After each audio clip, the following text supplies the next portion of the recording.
broadcast network, AFTERBUZZ TV. Over 20 million weekly downloads in over 150 countries, and your number one source for after-show entertainment.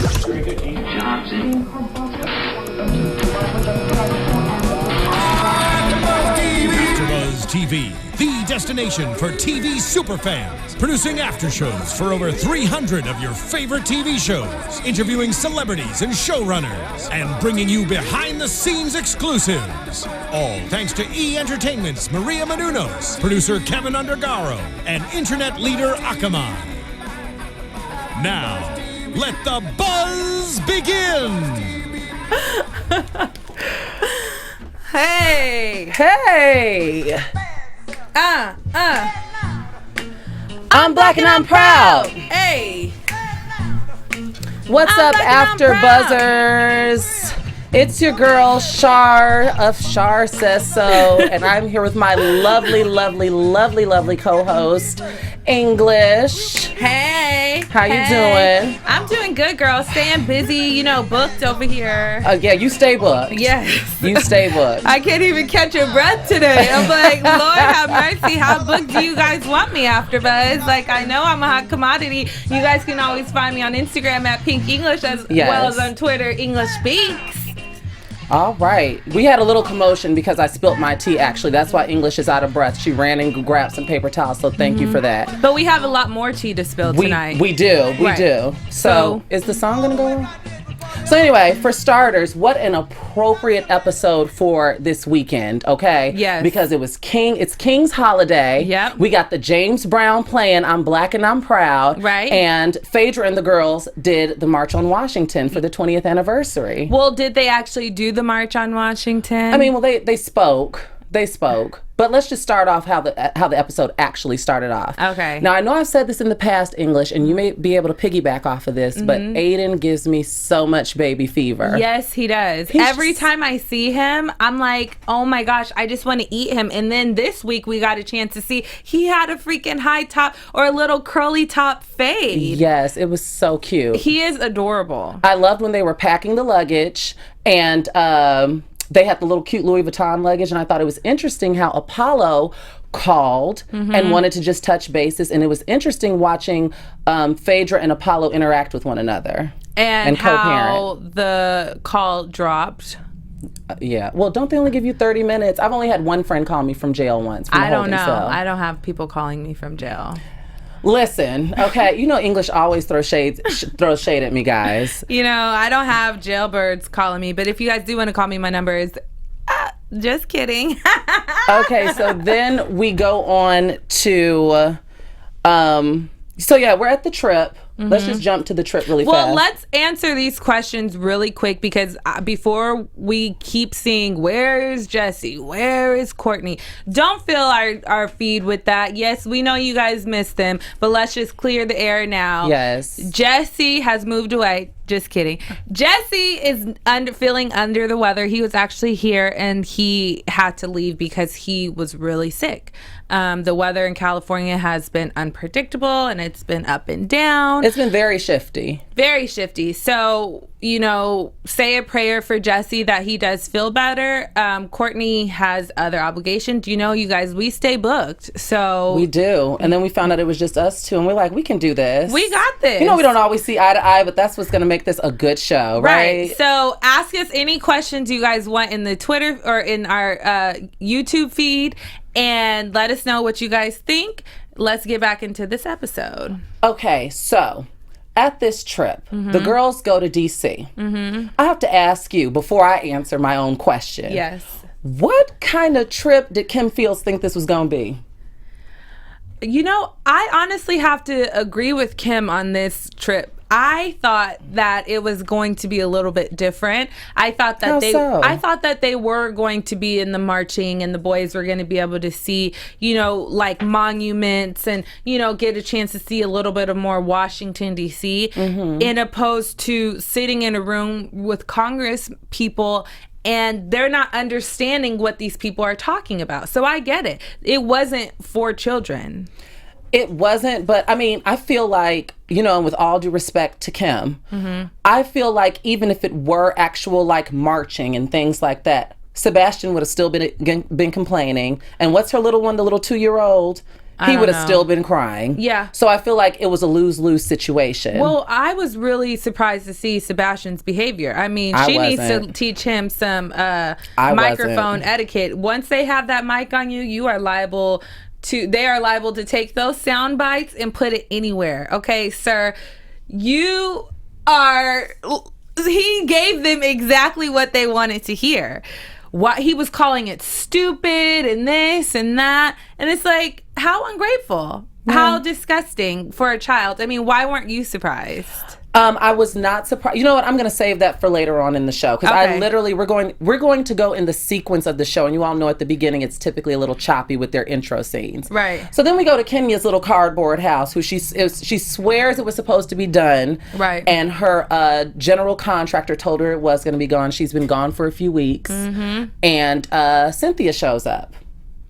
And they have a conversation about Kenya's recent trip to Detroit, where she attempted to reach out to her mother, which we talked about last week. And what did you think about that? I felt like, well, before I ask you what you think, I'm going to tell you what I thought. Okay. I thought that, for one, I hope that Cynthia had good insurance, because those steps she was walking up looked a little faulty. It looked like a ladder. And she had the hard hat on. Yes. But I also thought that Cynthia was being just a little insensitive.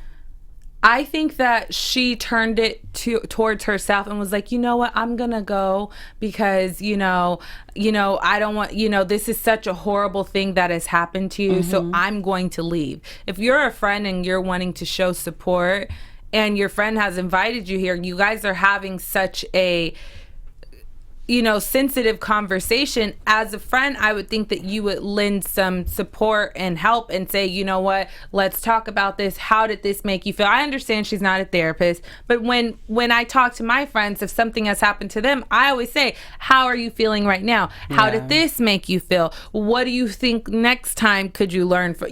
Just like having a real conversation. But she turned it to herself and was like, I'm just gonna leave because I don't want to start crying. The thing that was really triggering to me is when she brought up, your mom could have just answered the door. Face me. Tell me that you hate me.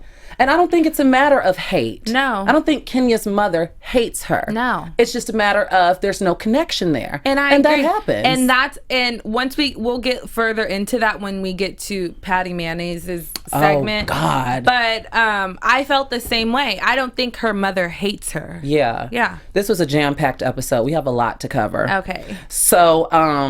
So then we jump back to the Phaedra situation, and I thought that it was so funny. We already touched on the co-parenting, but I thought it was so funny how Apollo was kind of reprimanding Aiden, and I loved how Apollo mentioned that you're not going to get a sticker, you're not going to get a reward for everything. Right. You are expected to do well. Right. But it's like, how much disciplining can you do from over the phone behind the bar? Well, I mean, he did say, I'm gonna get you, or in 8 years, Dad. Bye. Yeah. But I mean, Aiden was like, yeah, Daddy. Like, he knew to a certain degree. I mean, hopefully he put that fear inside of Aiden. Yeah. Do you see something in the chat room? Well, David asked, did we see the picture of Kenya's mother? No. I have never seen Kenya's mom. No. Let me see if I can pull it up. Where should we find it, David? Tell me where I can pull that up. I feel like they look alike, though, because Kenya doesn't look like Troy from Waiting to Exhale. What?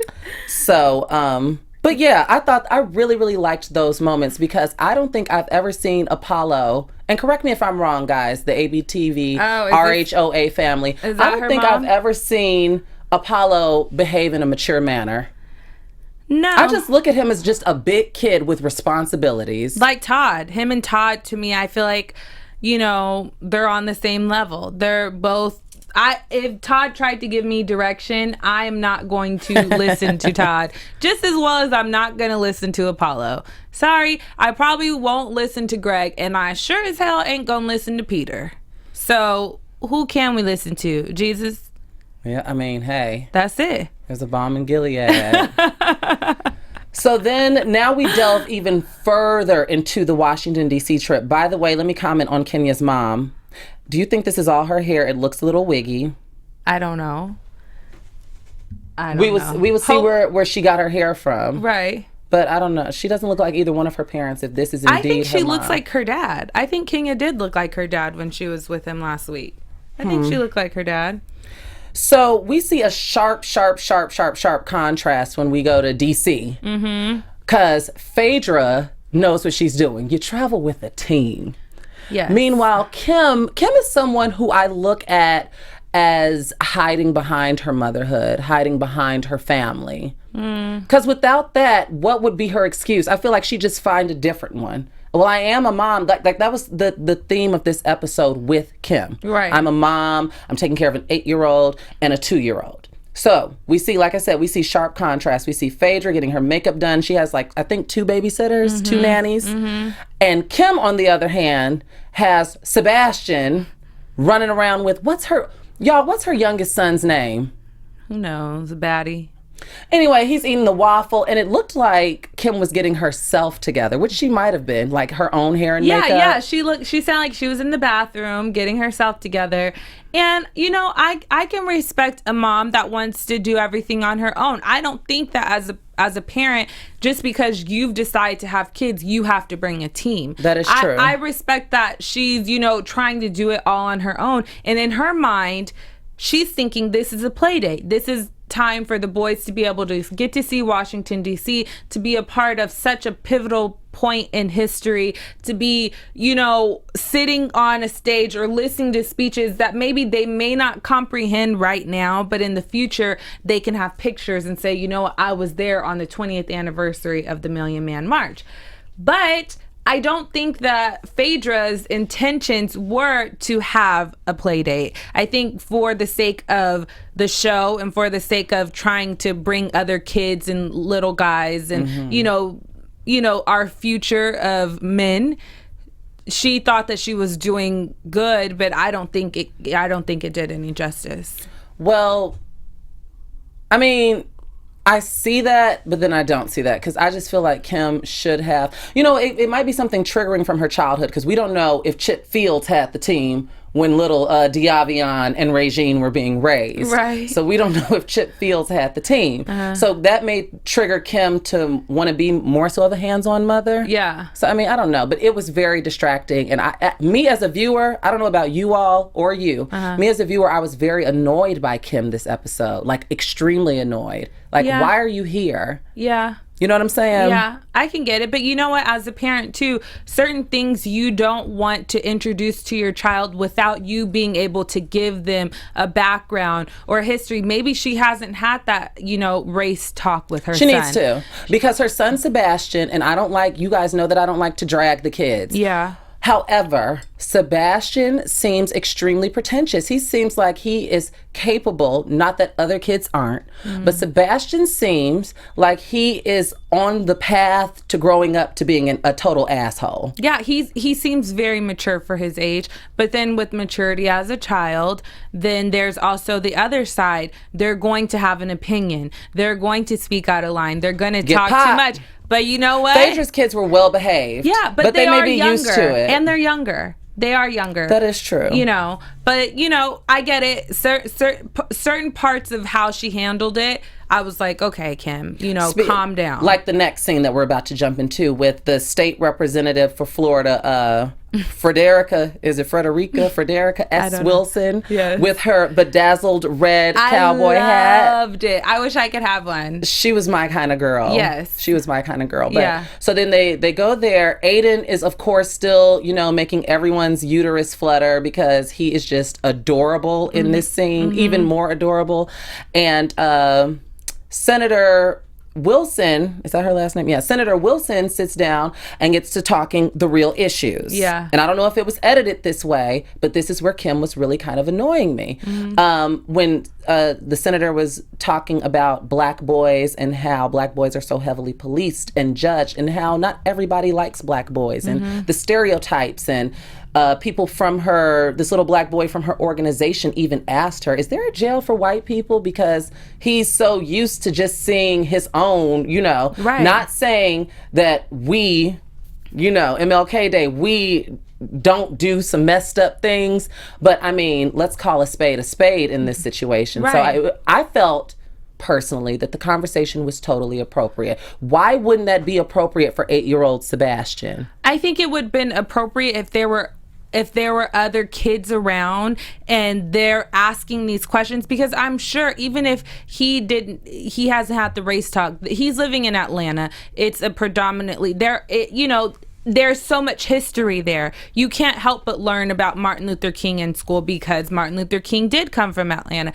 He is literally white people's figurehead for Black history. Right. Everything gets thrown back to Martin Luther. You can't say anything online without, as far as race is involved, without some, person that's not of color throwing MLK Jr. in your face. Right. So therefore, I think it would have been a great platform for them to have invited maybe other kids there. So when they are asking these questions, they're getting children asking the questions that may provoke him to ask a question that maybe he's had if his parent has not had this conversation with him. I see. But as adults sitting around talking about it, I think it does come off as abrasive and harsh for a child to comprehend why don't they like Black people. Because then when a kid goes walking around, they're like thinking, oh, this white person doesn't like Black people. And it's not about that. It's more about,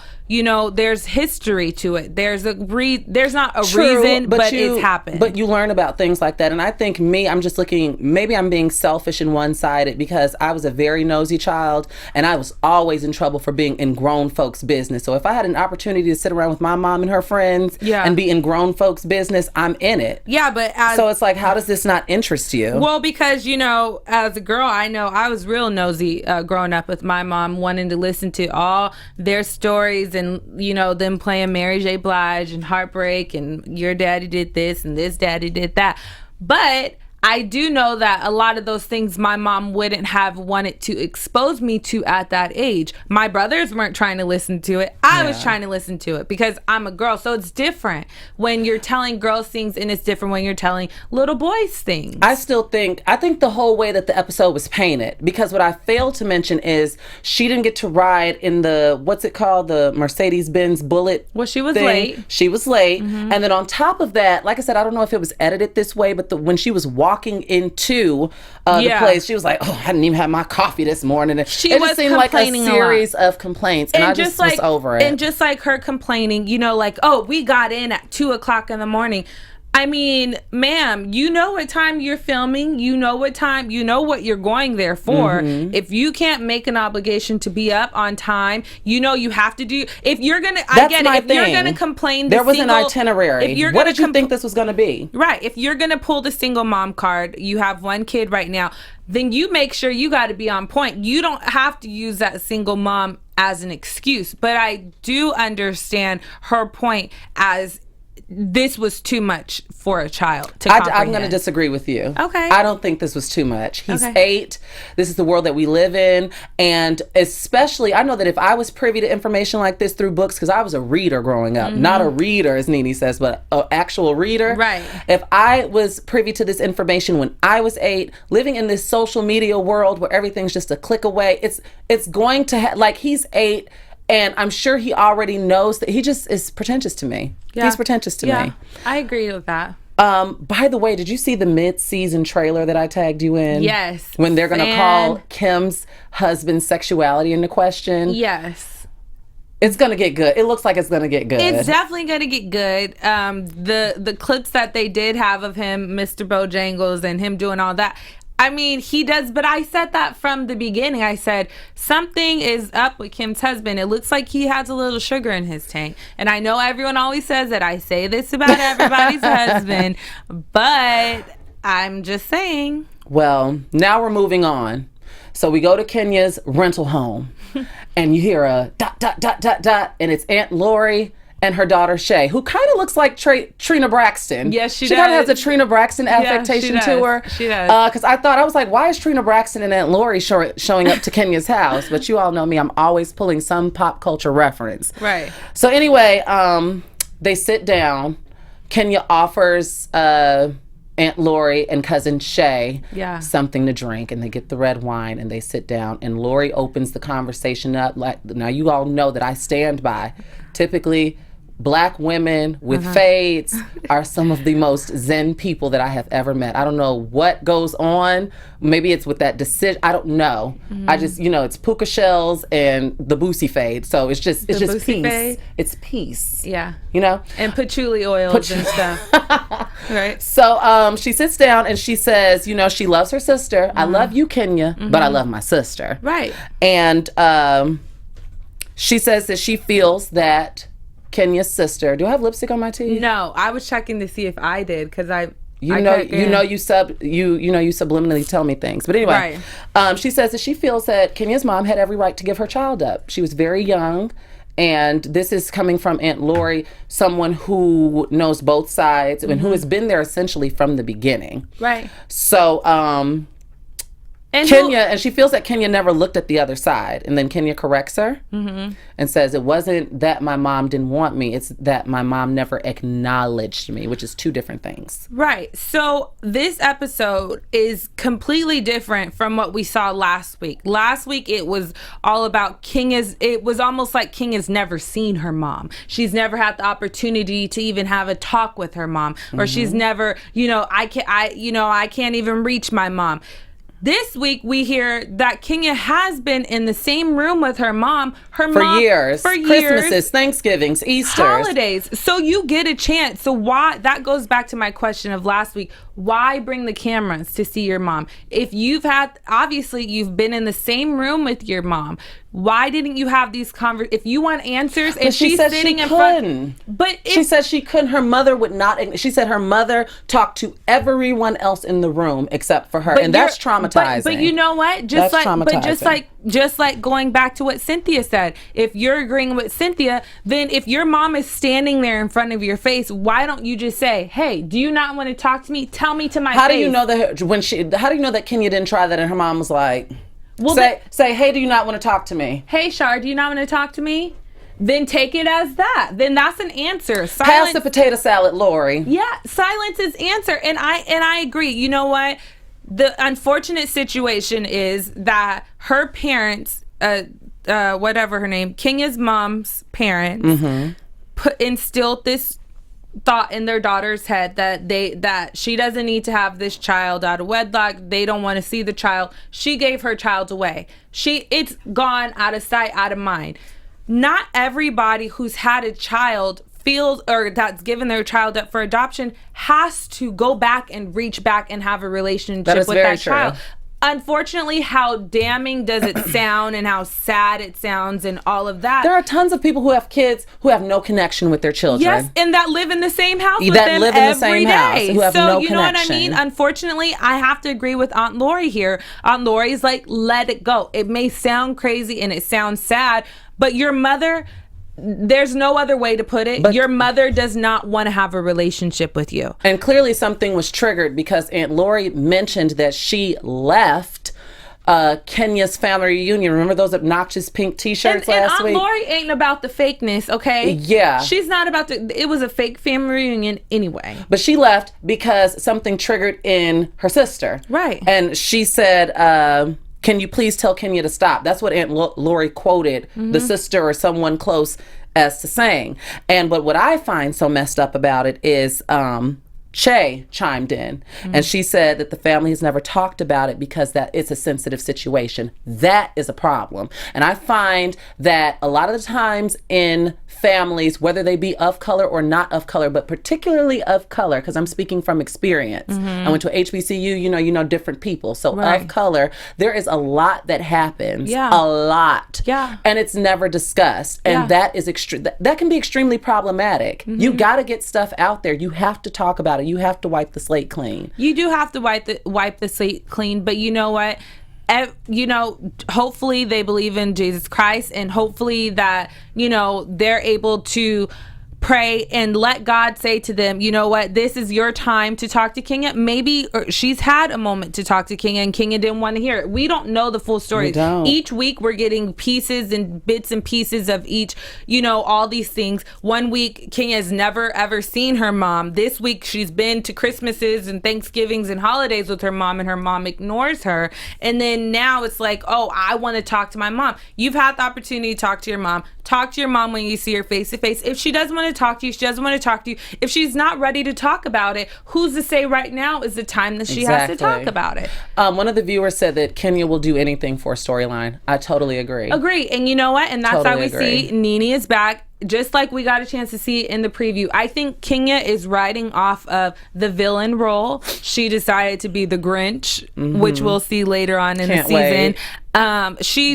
She's trying to be the mean girl, and I think it's coming off now as trying. You are trying to do this, and it's not working. Yeah. Nene is a real life mean girl. I love Nene forever, but she's mean. We'll get to Lenethia Monique Leaks. Yes, because I'm a chip and salsa kind of girl. Because I said what I said, and what I said was. Whew. What did you say? Aunt Lori basically wraps that conversation up with saying, it doesn't matter what happened. It's time to let go. I totally agree. Right. Let's move on. So now we're at the Pink House where Phaedra's hosting her luncheon with all of the U.S. senators, and we hear Sebastian mic'd up. I'm on this stupid trip with and these stupid Congress people and and then they get in the house. Oh, they don't have anything that I like. And But wait, Aiden kind of had a little one line there too. He's like, did. When I get back to the hotel, that's when I'm gonna eat. I'm going to mini bar, Mom. He's like, how did they don't know what I want. I'm personally not a fan. Y'all know I eat damn near anything, but I'm not really a fan of fruit in my salad. Really? I'm just not. Like, it's a California thing. Occasionally I'll have an apple in it. Okay, but I'm more so cut and dry vegetable. Get me some vinaigrette. Okay. I'm more of a savory. Okay. Like, I'm not a fan of the berries and mandarin oranges and stuff in my salad. I think it's totally a West Coast thing, because I feel like I've been eating berries and things in my salad since I was like 5. So they sit down. By the way, hashtag Hey Cairo with a K. We'll get to it. Sheree's son. Yeah, he's cute. 6'6", but he's 19, but he's 6'6". But anyway, so Kim ends up leaving because her youngest son is throwing a bit of a tantrum, and she storms out and says, "This is not for kids." Sebastian's like, "Are you mad at me?" "No, I'm mad at this. This is not for kids." And they go back to the magic bullet thing, the Benz truck, and they have a happy meal. Right. The luncheon continues, and then Sheree goes to go check on Kim. So I have to ask you, Miss English. Yes. Do you think Kim was being, as Sheree put it, disrespectful? Do you all think that Kim was being disrespectful by leaving the luncheon? I'll let you answer first. Well, it seemed kind of weird that it was this whole big table set up for all these people, all these place settings, but it was only like 5 of them. The kids weren't sitting at the table. And this goes back to what I was saying before. I think in Kim's mind, she was thinking, because Phaedra started off as, I'm doing this because of, her organization that she has for boys. I'm thinking there's going to be boys there. These boys are going to be able to listen. Some boys there, they're going to be able to listen to these Congress people. They're going to be able to sit around and grasp some kind of information that's age appropriate. Interesting observation, though. I hate to cut in on you. Remember your thought. Interesting observation. Kim brought her kids to this trip and was complaining the entire time, saying it wasn't kid appropriate. But we read reports that later on in this season, when they go to that island, that she showed up with her. The production sent out a paper saying no kids. This is ladies only. Right. Turn up RHOA season whatever, and she shows up with her kids. So it's kind of like, what? I think she doesn't have. She hides behind it. Yeah, she hides behind the motherhood. She does hide behind it, but I do think, where were the kids? The kids were there. The kids, where was Aiden? Where was Mr. President? Where did they go? They're with their nannies. Yeah. The team. So it wasn't for kids. If they were going to come sit in the back room with their nannies, which Kim didn't bring, I think if she knew, bits and pieces, the kids are going to be able to sit and listen to this, the kids are going to do this, but part of it, we're going to need to sit around. Maybe you should think about bringing a nanny or paying my nanny some money to watch the kids. I was thinking that I would have cut Phaedra's people a check. Yeah. You know? Yeah, if she wanted to, but I don't think that Kim wanted to be there either. I don't think she wanted to be there, and that's what I mean. She hides behind her family. If she didn't have kids and she was just on this show with her husband, it would be all about her husband. It's something. I wonder how. I would have loved to see Kim on this show without anybody. Who would she have hid behind? like prior to meeting her husband, prior to having kids. She seems like maybe something happened. Like she had no social circle. And I get that everybody's not a social Sally, but it's something behind Kim's dipping and dodging. You think so? Yes, it's something behind it. Did something happen on the set of Living Single? You know, like, you know what I'm saying? Right. It's something behind her interactions with women. Did Kyle jump in her bed? Right. Did she get into it with Maxine Shaw, attorney at law? So wait, did Khadijah? Khadijah don't need you. Right. See ya. Remember that episode? Right. Wait, what was Queen Latifah's name? Khadijah. Yeah, it was Khadijah Sinclair, Maxine Regine. Yes. So maybe they didn't put her on the record label. Who knows? By the way, I love that they cut to Portia's shady Underground Railroad clip when she was talking about how her grandfather was such a pinnacle in the civil rights movement. I rewound it like 4 times. Like, I can't believe Portia has said this. The shade. But then they brought it up at exactly the point where they were talking about how great her grandfather was, and like she has big shoes to fill, and then it's like, and then it cuts to the wouldn't they Portia suffocate because of the smoke? But anywho, so now we jump to Kandi is having this big family dinner. She has my fave, Aunt Bertha. I stand for Aunt Bertha. Yes. Ever since she did that scene when she said something like, and Todd brought it to Kandi. Yeah. With the bullshit. Like, that was I was screaming at my TV. So I stand for Aunt Bertha. She actually reminds me of one of my aunts, my mom's oldest sister. Shout out to my Aunt T. Right. But anywho, they... hey, Aunt T. I don't like the name of the restaurant, Old Lady Gang. No, that they're and the talking whole about. concept, here we go again. It brought me back to when Todd decided, you know what, we should have this play. Kandi needs to realize when Todd has these ideas and creative thoughts, that's when Kandi loses out on some money, okay? Mm-hmm. We got a chance to see A Mother's Love flopped. And Phaedra made a comment, A Mother's Love. Yes. Yes, she did. Ooh, the shade. But yes, I think that Kandi needs to wait until she is fully done with being pregnant and her baby is well and old enough, because we saw when Todd did lead something that Candy's name was behind, that it didn't work. Todd's stupid idea to have a wanted poster of these grannies. By the way, Kandi posted it. It's created. She posted. So it's real. Yes, she posted it. It said, that's how I found out about it prior to the episode, because the East Coast gets it before we do. Right. Kandi posted it to her Instagram. It's up now. It's all 3 of the ends. It's a wanted poster, and it's for the Old Lady Gang. It's stupid. The concept is so stupid. Let's see what I do hate. I don't hate Todd because I'm a Christian, so you're not supposed to hate anyone. But Wendy, one of the commenters said, Mama Joyce was drunk as hell at that dinner. Not Todd, I love ya. She loved everybody. Yes, she did. She was feeling good. But you know what? Mama Joyce knows what she's doing. She knows how to get the ratings up. Mama Joyce knows exactly how to be Mama Joyce. She brings it every time, and she's so fake and phony. It's ridiculous. You would think that Phaedra was her daughter. I still like Phaedra. Despite her transgressions, I still like Phaedra, and I would love to see Phaedra on Potomac. I'd love to see her. We'll talk about that later. We will be doing Potomac, guys. We will be doing us Potomac in about Shout out 20 to Giselle. minutes. We will be doing Potomac. So, fast forward back to DC. Okay, so the family dinner, all they did was talk about the restaurant. Bertha was not here for it. I liked my name too, The Great Escape, where you can just kick it. That would have been perfect. Old Lady Gang. Old Lady Gang is stupid. But you know what, Latasha and Letitia, or whatever the sisters' names are, they might have sued her, because you know how In Vogue got into that messy little scuffle about the name? Yeah. So who knows? And Tiny. Yeah. No, Tiny and Kandi are really good friends. Yeah, but maybe she wants a cut of that check, right? You know what I'm saying? Right. Okay. So now we're back in DC. I thought Portia looked really cute. I thought she looked presentable and age appropriate, but apparently Phaedra didn't. She said Portia looked like she brought Thoughttville to DC and her booty was on display. Mm-hmm. I thought she looked cute.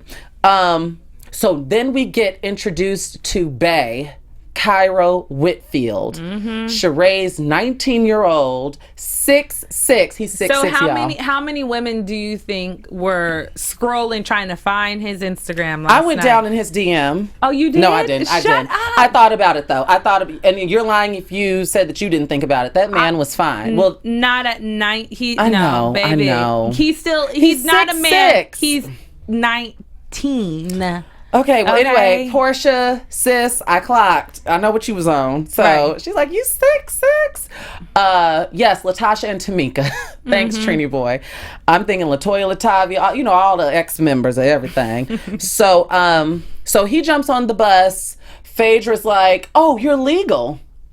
Sheree's like, legal for what? And it's like Phaedra had to catch herself, not like that, not like that. And I loved how Sheree in her confessional, she said, back off, boo. You know, that's a reference to the who gon' check me, boo. Right. So then they go to the actual March ceremony, and in fairness, before I mention how Kim just left, like, what did you go on this trip for? If you were looking forward to like what you were saying with all the marching and stuff and expose your kids to that, you left. You can't tell me with the way Phaedra is set up, you can't tell me that Kim Fields didn't get an itinerary. Phaedra wasn't out there just winging it, as Chrissy Jones said on Love and Hip Hop. But you never She wasn't out there winging it. But you never know that if Phaedra decided, you know what, I want to have, this is my episode, and she created, you know, this whole thing.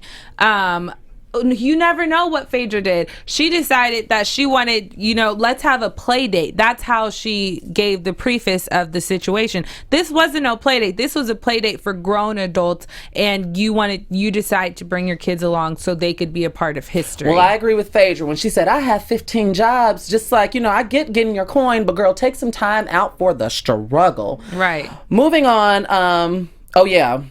Phaedra ended up bringing the Mothers for Justice United to talk to the ladies after a day of speeches. Yes. Like Portia said, power to the people, but power to the damn sandwich too. I'm hungry. She was asking people for snacks, snacking on the Cheez-Its. Yes. So it was an emotionally triggering scene. Wouldn't you agree when the moms were talking? Totally.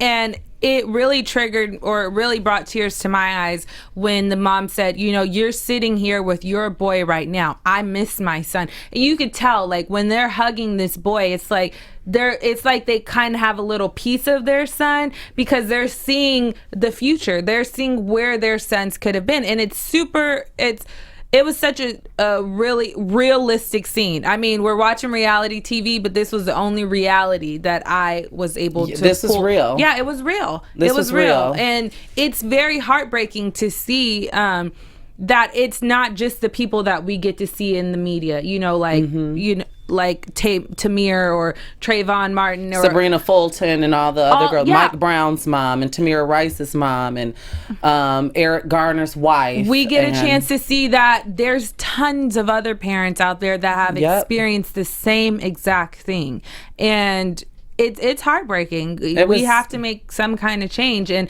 I think it's a great idea what Phaedra is doing. You know, and she definitely brought awareness to it. She definitely brought awareness, and it was very appropriate for today. And you know, the episode was a necessity. Unfortunately, we get a chance to see with the good, we got a chance to see the bad, which was Kim's behavior to a certain degree, but you know. Well, we're done talking about Kim and her Kim's pretentious ass. Let's get into Nene, and we're about to. We're about to. Okay, we only have like 10 minutes. Peter said the same thing I said. Girl, you laid this spread out like the Pope is coming. Yes, he sure. They had all my faves. Yes. Wine, red wine. Yes, the olives, pita chips. Chips and guac. Yes. Chips and salsa. Yep. The Hormel pepperoni tray with the pepper jack cheese and the Colby Jack on the other side. They didn't come with the caramel apples now. No, nothing healthy. Nothing healthy. So Cynthia really got on my damn nerves in this scene, and I'm going to tell you why. Why? First of all, I have to acknowledge Lenithia's intro. Bravo, you all did that. The music bed, the way that the camera was shuddering, I got excited. Yeah, I got excited for Nene coming on. And she looked good. Besides her hair, she looked great. Yeah, her wig needs to be tweezed around the hairline a little bit. It's too bulky around the hairline. It doesn't make sense. So it needs to be tweezed a little bit. If you wear wigs or closures or frontals, then you know what I'm talking about. Mm-hmm. So anyway, sorry, my phone just locked. So here we are at Nene's house. Cynthia, was it just me, or did she seem like she was like flirting with Nene at one point? There was the hair twirling. She seemed so enamored. She totally was glowing. That's her with Nene. I mean, it brought me back to last year or the year before, I can't remember when they fell out. I think last season was all about their fallout. But the year before, that's how the last 2 years has been, seems like it's been about their fallout. Yeah, but that's how we're getting back to, that's how Cynthia really was with NeNe. She loved the ground NeNe walked on. Face stuck. We gotta acknowledge that when she did the candy. Right. Face stuck. Right. Candy, boom. pick your face up off the ground. NeNe back, y'all. So yeah, to me, watching Cynthia interact with NeNe, I felt like Cynthia looked like a little kid on Christmas Eve. She was just too excited. Why would you give someone all of that? Yeah. And then she really made me mad. First of all, I like how Brent and Noelle kept in contact despite mommy's beefing. Right. You know, they were Snapchatting and stuff. But speaking of Snapchat, girl, I'm gonna need you to unblock me. Right.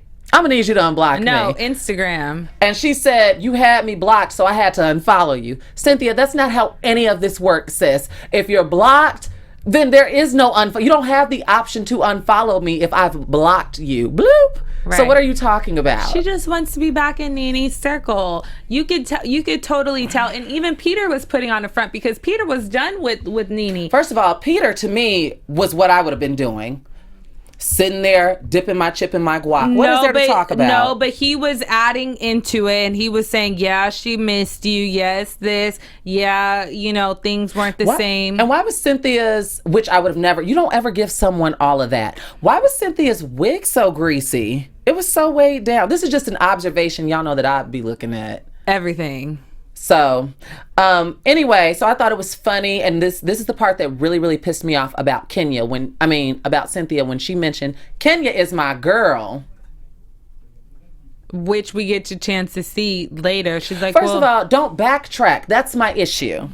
When NeNe was in the room, it was kind of like, when NeNe was like, oh, based on NeNe's reaction, Cynthia was like, well, yeah, you know, we good or whatever. No, Kenya is your girl. This entire season, you and Kenya have been joined at the hip. Last year, too. Get out of here with that fake stuff, Cynthia. Yeah, she if she's going to say Kenya's her girl, she needs to ride for Kenya because that's her girl. Stand in your truth. Yeah, stand in your truth. And it's not like they tried to make it as if Cynthia...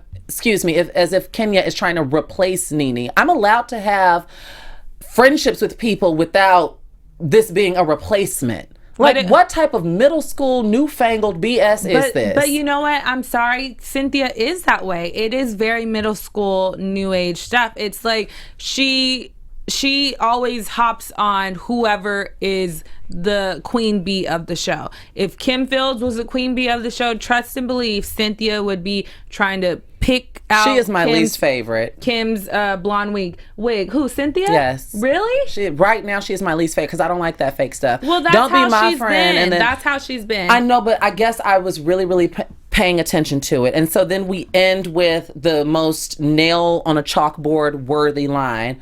Girl, I'm still in therapy because of you. Mm-hmm.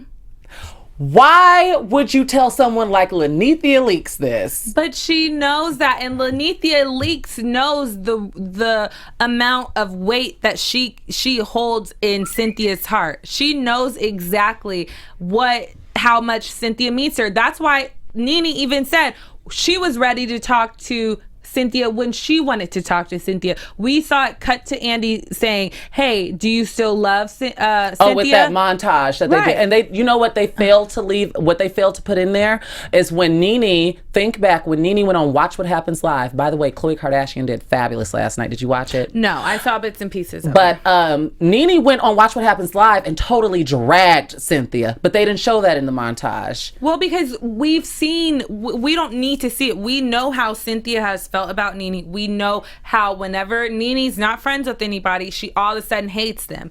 We saw how she acted with Kim. Come on here, wig. We saw how she acted with Sheree.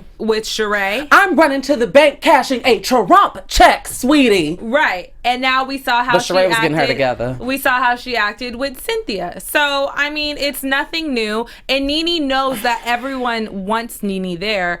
It's just Cynthia kisses the ground that NeNe walks Cynthia's entire head was in NeNe's ass, and it was painful. It was irritating for me to watch. It's always like that. So let's go into some predictions.